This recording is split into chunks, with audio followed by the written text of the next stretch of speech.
All right, guys, so let's go ahead and start the webinar portion of today's session. It is Thursday, July 7th, 2016. Tickers in play today were BLIN, BGI, LEDS.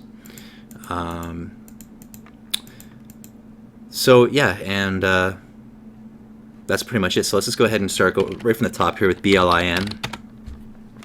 This was the opening trade that I took, and it was as you can see, it was considering the way the chart played out here, it was a pretty decent size profit. But man, let me tell you, I was positioned in this stock today, this morning, in a way that I was really hoping for like a $2 break and to make this like a several $1,000 trade. Like I was positioned for, because I mean, as you can see, it only actually went up like what?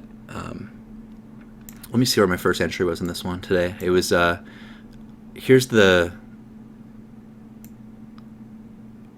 guys, just 1 second here. Here's my order summary. So I started in at 37 and 38, pretty much right off the open. Actually, a little bit pre-market there. Just got in once I noticed that 30 level starting to hold and it broke through that 36 mark. I started in right away, expecting some kind of volume to come in off the open. And I pretty much just started smacking the offer, and it looked like it was going to rip really well. Like I said, we had the float on it was like very small. I think we said it was 350,000 shares, which means that if it trades 2-3 million shares, a lot of the times these are just going to turn into a nice low float runner. But unfortunately, in this case, it just didn't actually get going. So what I did was, as usual, I partialed out my position into a big spike. I'll always do that, regardless of what the float is or what happens. If I'm long, a 40 average, and we see like 60s, and I noted that, especially noting that the size of the spike without a pullback, I'm always going to sell something of that. You have to. You're in this game to make profits, so don't deny yourself the opportunity to make money when it's there. So what I wanted to do is I wanted to sell some up here, and then hope that once it curls back around, I'd be looking to buy a cup and handle breakout back out. Unfortunately, the cup and handle never came, so I just followed suit with everyone else and sold right into the selling pressure. So it was like a $340 trade to start the day. It was a good start, but like I said, I was kind of positioned in this so that if it did hold a higher low, if it did pull a float rotation and rip, I was in position to make a really good profit on that trade. So it was kind of disappointing, but I talk a lot about just not letting it bother you too much. Like I said, it's just one trade. It's still a profit. So I just moved on. Next thing was BGI. This one was fairly straightforward. We had tons of time to react to this. As you guys know, I was watching it, mentioning over the stream all day for that. I was basically looking for either a 320 break for long, I was either looking for the 320 break for a long, or we were looking for a short through 305 after it reclaimed there and started to consolidate. So how this one went was I basically I noticed there was a lot of resistance around 315 to 317. It was kind of a sneaky move because it came right after the lunchtime period started. But when I saw the 17 start to go, I took it right through 17, and I took more through 20, and I sold it off just right into the spike. It wasn't a huge trade, again, just $300, but I waited very patiently for this to set up properly. As you guys know, I was watching the tape all morning on this, and I was commentating as I was watching it about how I could see people literally smacking the bid. It looked like there was a lot of people shorting this, anticipating that 305 break. So I knew, or I had a very good idea, that if it broke 320, that would be the stop out point for a lot of those shorts, and it should fuel a nice move. So that was just a good read. There was plenty of time to get involved. It didn't just shoot through in a second. It really did give the time to get in, as you can see here on the 1 minute chart. There was plenty of time to get in.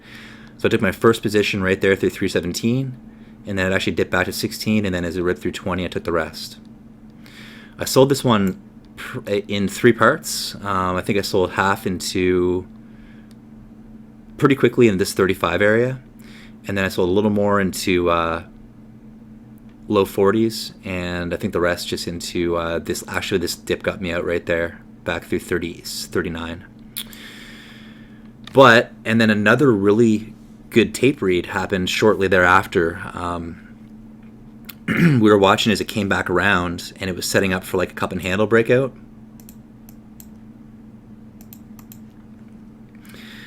And you can see that it put in a higher low, and it was setting up for this cup and handle, and I took another small long right in there, anticipating this breakout.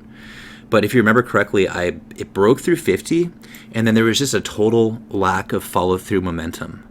Remember how it just went through, and I expected it was going to squeeze really nicely through 50, because that seemed like a very, very obvious stop-out point in the big picture here for shorts. But it just kind of broke through it, and then it just went over, and then it just kind of just hovered there for a minute, and I could just sense, well, you guys heard the stream, I was mentioning how I sensed the weakness in there. I turned around and shorted this one back through 50, and that's where I didn't go big on it though, that's where this 173 came from. Unfortunately, I went very small, and then as you guys know, short again, I covered into the wash, and then I shorted again on that 36 rejection where it looked like a good top. And I was waiting to go to lunch, and I got impatient and covered it and went to lunch. So I went smaller on the short side, which is unusual for me. But it didn't want to break down today. You know, it did that fake out through 305. As soon as it reclaimed and put a higher low in, I bailed. I came back from lunch, and I shorted again through 315 here. And like I said, once it reclaimed 305, put in the higher low, I actually bailed out of that one for pretty much a flat. So I didn't really make anything on the last trade. That was BGI. I think that overall the commentary was really solid in this one today. You guys can really see and demonstrate in a stock like this how important the tape reading can be. Just getting a feel for where people are, where their positions are, understanding, you know, where they're going to panic, where they're going to stop out, and then just get ready to take advantage of that emotion. I was just as easily going to go short if it broke through 305 down here. But either way, I was just ready to take the action, and I waited very patiently for that one, and I didn't want to go to lunch until it made the move, and it was worth the wait. It made a big part of my day. So the total today was just under $1,000, which is a good day considering the rest of the week's been kind of slow. But as you guys know, in the summertime, in this mid-July action, I'm really just looking for good opportunities, and there's been a few slow days where it was only like a couple $100, or a flat day or a small loss after fees. But you got to try to make some good days count this month, so this is going to be one of them, I guess. Again, it really could have been a home run today with that BLIN, but from a trading psychology standpoint, like I said, I don't really think about that too much. It is what it is. Next time I'll be in, it'll go. But it just seems like I've been a little bit cursed lately, where if I have small size, it'll rip and rip and rip like BGI style a few days ago, and if I have size in, it's almost like it just doesn't want to go. So sometimes it just feels like that, but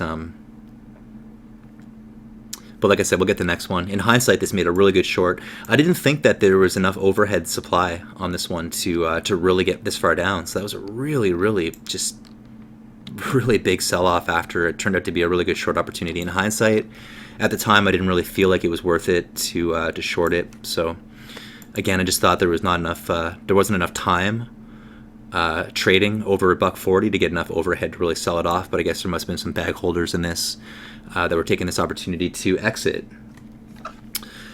So that was BLIN and BGI. For LEDS, as you guys know, this one was kind of a trouble stock today. I'm obviously a little disappointed I didn't take more advantage of it, but I spent a lot of my focus this morning on BGI, and I didn't even really start looking to LEDS very closely until we started holding 920 here. I talked a little bit earlier about my feelings on this one and how, it was important. It was really important to spot that key area early on, and so I had it marked as a top back here where we were looking for a breakout, and it just remained a very key level. So that's why I marked these areas, so that later on in the day we can look at them and say, oh, it's back to that important 920 level.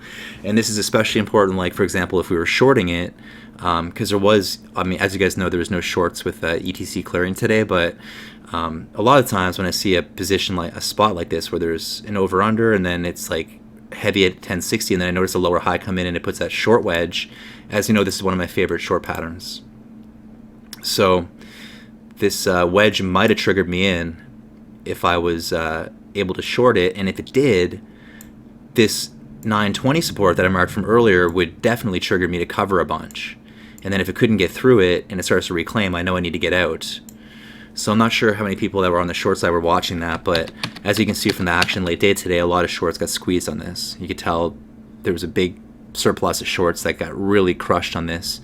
The big trade on this one, not the big trade, like unfortunately I didn't nail this one today, but the big opportunity I saw was, there was two. One was if you were really confident about the 920 support, sometimes what I'll do is I'll sneak in just a few really small, keeping in mind that, hey, you know what, we're under 50 EMA line, so technically speaking at this point, if I'm buying 940s, I know that I'm risking 20 cents, and I know that in this case there's probably like a 50% chance that it's going to stop out. So what I would have to think about, like, what am I willing to risk?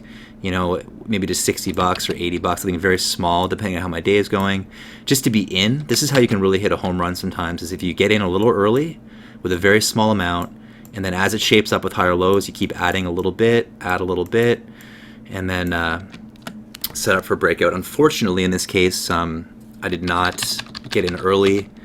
The opportunity that I saw was a very quick one, and we were watching it very closely in this 960 area as it held higher lows. Let me just zoom in a tiny bit here. And as you guys know, I smacked that 980 level. Right there as the volume came in, so let's just zoom in a little more here. That was the only trade I took, really, was through 980 right there. Volume, higher lows, and it was I know it's not a chase. Like, a chase here would be buying through 10, but to me, I almost feel like that was a chase, because I like to get in, as you guys know, I like to get into selling pressure with a plan. So I might, like, a typical trade for me here might be like looking at it like this, like, okay, 940 is holding the support now. It was 920, now it's 940. So I might be looking at it like, okay, well, if it dips below and then pops back up, I might get long like 960. Very small, and then risk off 940 and then add to the winner through 980. That's typically what I would do. In this case, I didn't have the starter, so I just went small. I went small through 980, took the quick 40-cent gain, and then the one last trade that I saw, which I did mention, was the cup and handle, picture perfect cup and handle setup. Here it is. It doesn't get any better looking than that. Just like that, right? So for those of you that are unfamiliar, it's when we put in, you know, the stock is running, we put in a top, we mark the top so that we know later on in the day, if the chart's like zoomed in and I'm not looking at this area anymore, I'll know later in the day that this is a significant level. It's high day, it's the peak of this chart. And then once it starts putting in higher lows, sometimes what will happen is one of two things. A lot of times it'll just go like this right here. This actually looked like more like it was going to be a continuation pattern where it goes like this and then just breaks right out. But in this case, I think a lot of people did get long in here anticipating that breakout, but it kind of stuffed high day. And then if you remember, I said, like, okay, well, there's one more possibility here, and that's if we set up a perfect cup and handle pattern where it puts in the high at 960, and then we come back for the higher low and break out cup and handle style. And that is exactly how this one set up and broke out. So for those of you that are not familiar with the cup and handle pattern, that is picture perfect. Does not get much better than that. And if you look closely, you'll see them all over the place today. You'll see continuation patterns and cup and handles all over the 1 minute chart. You'll see one right here from early. So if you just mark, for example, mark this area right here, that was a top. So that's going to be our breakout area.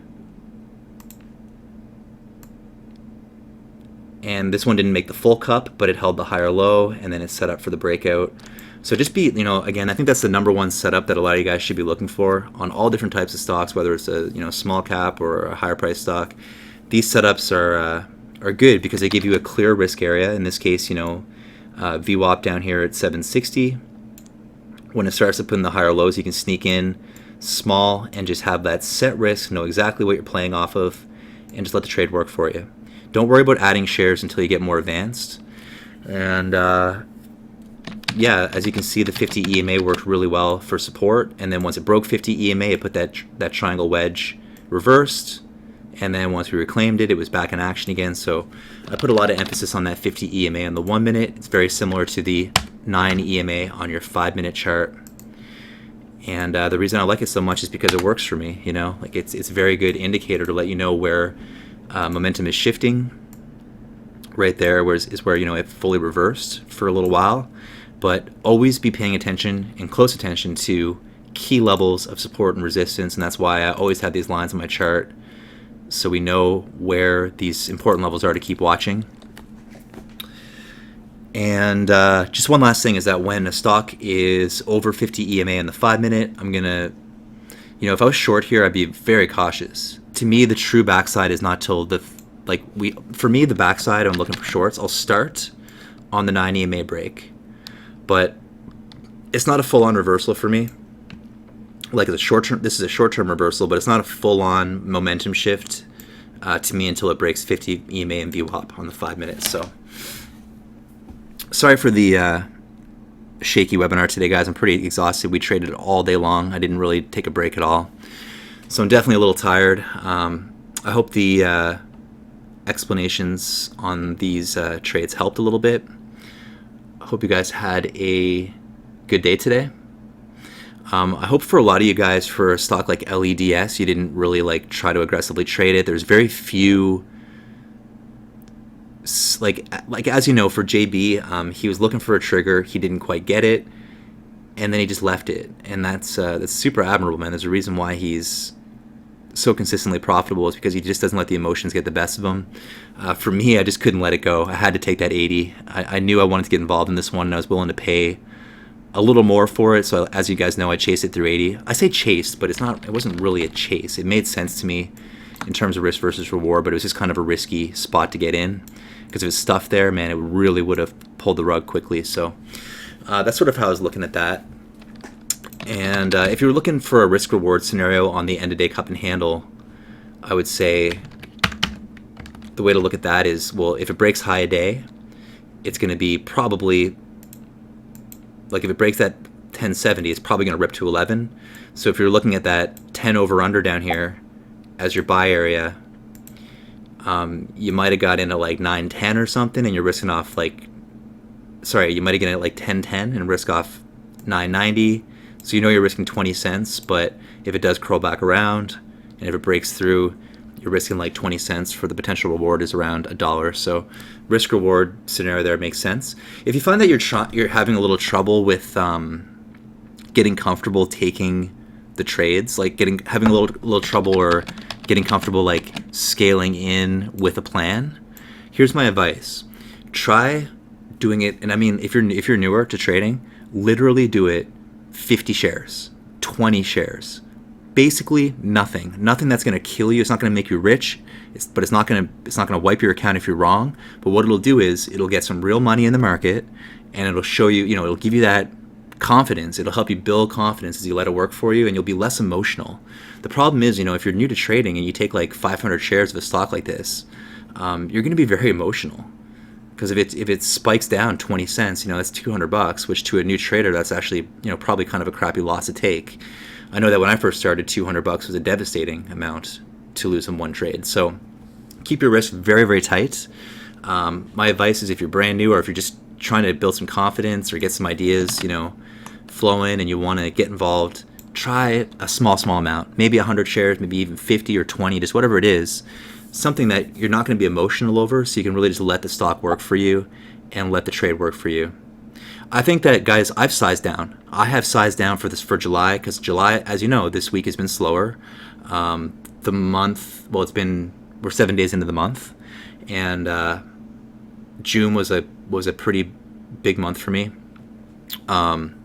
Things started slowing down in the last 2 weeks, so my goal in the last week of June or so was just, hey, just don't lose that money back, because the market's shifting. It's time to readjust. It's time to size down. July, I sized down a bit. Now today, I thought there was a good opportunity on BLIN, so I went for it. I sized in.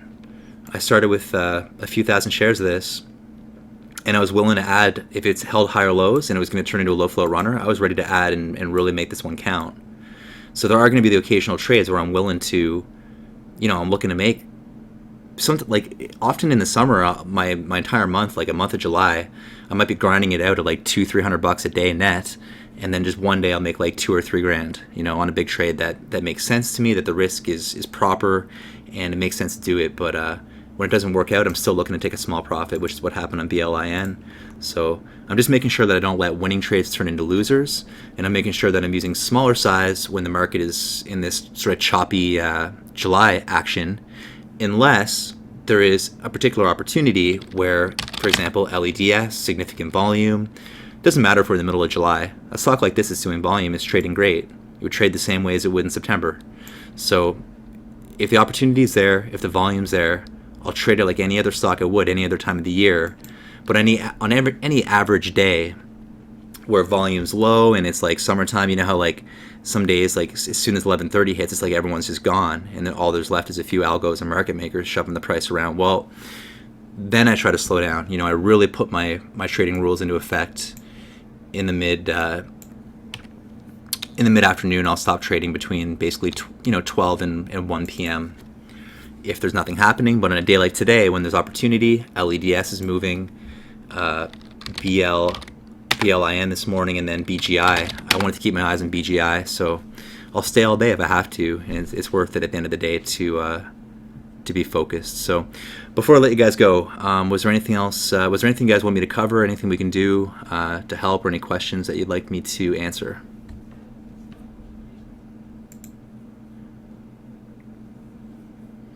Here's the deal with TradeZero, is they are going to allow our group and only our group to use the Sterling Pro platform.